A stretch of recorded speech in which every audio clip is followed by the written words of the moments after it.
Në Galerinë Gurimadhi u çel ekspozita portret, një ngjarje artistike që riktheu në vëmendje një pjesë të rëndësishme të krijimtaresë Rafail Dembos në kuadër të 100 vjetorit lindjes së tij.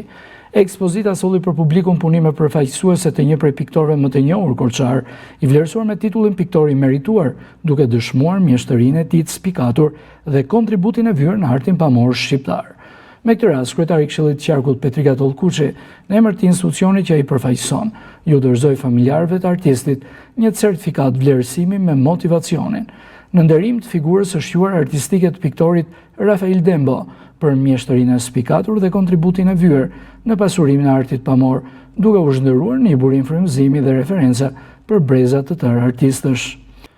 Kjo ekspozit vjen si omazh për figurën e Dembos, duke rikujtuar jo vetëm veprën e tij, por edhe ndikimin e qëndrueshëm që ai ka lënë në artin shqiptar. Figura të tilla nuk i përkasin vetëm të shkuarës, por mbeten pjesë e kujtesës kolektive dhe e identitetit kulturor që duhet ruajtur dhe promovuar ndër breza.